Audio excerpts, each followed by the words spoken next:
So there's always an interesting question is how can I start my own remodeling business, right? Whenever someone finds out that, I'm in the industry, if they're curious about it, they'll say, Mike, how could I start my own? And I appreciate the question. What I find interesting about it is there's not a lot of good information out there on how to go about starting your remodeling business. Most of the information is very generic, right? And it doesn't get into like some of the more important details, if you ask me. Now, what I find interesting is this. Let's look at it from this perspective. If I was to start over tomorrow and launch a new remodeling business, there's a couple adjustments that I would make because I've learned over the years what helps you get to having success faster. So from my perspective, as we've discussed before, the self-employed remodeling business, that is not a track I'd want to go on. I would want to be the remodeling business owner, right? So that's where, yes, I'm not necessarily out in the field all the time. I'm more behind the scenes running the team that is doing the work. Now, here's how I would go about building that if I was starting out fresh, right? So yes, you're going to have to pick a niche. Like, what is it specifically? Don't just come out the gate saying I'm a remodeler.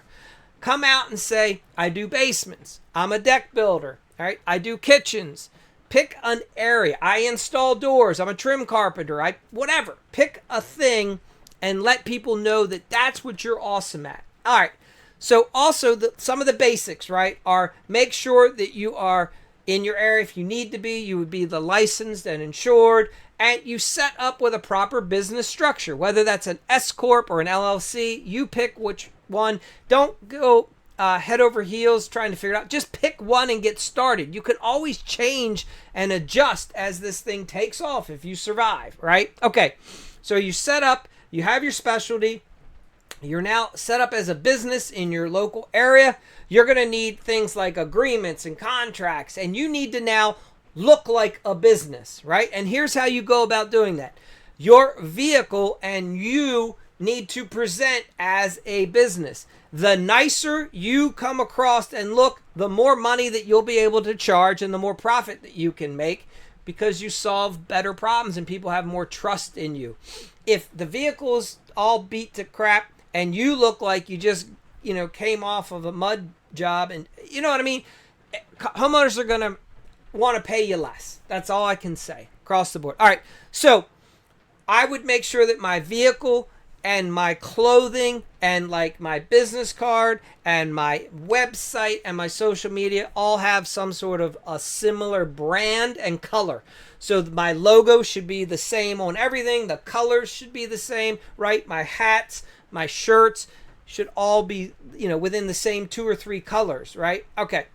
And all my paperwork, I would have agreements, contracts, a proper proposal or cost to bid or design agreement, right? I would have a change order form.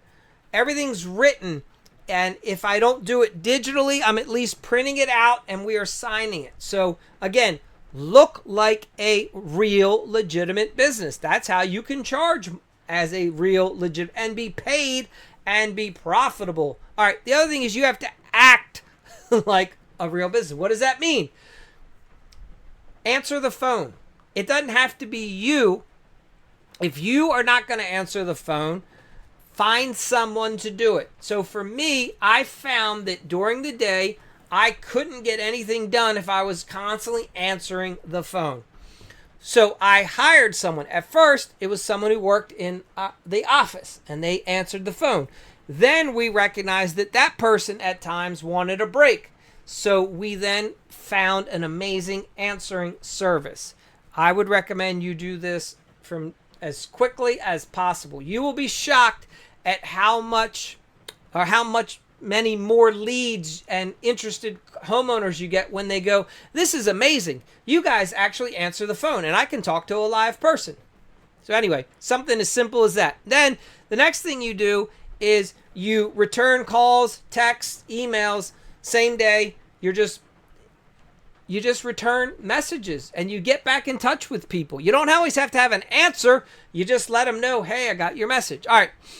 You also then use actual paper or some sort of an agreement where things are written, right? Because this is how a real business transacts.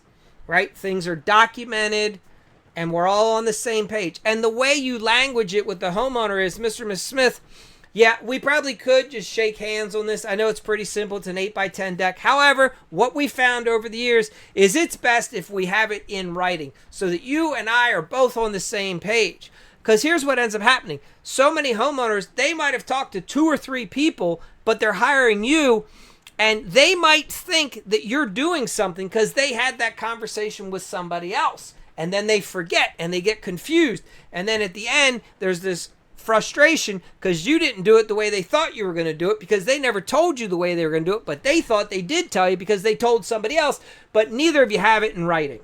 You see the problem? Get it all in writing and make it clear. We are building this size deck. We are using this type of material. You know, we're going to do it this way. We're doing it at this location, and we're doing it for this much. And here's how we want to be paid to do it, right? All the details are there. Eliminates so many problems. All right. So again, you set yourself up as a real business. You get a business bank account. You get registered as a corporation or LLC, right? You then look like a business, and then you act like a business. And now you're in the remodeling business and you're making money. And look at that. You'll most likely be much more profitable. All right. So that's how you can start your own remodeling business. Hope that helps. If you need more information, by all means, you can always come over to the Remodeling Academy and we will help you out with any other details.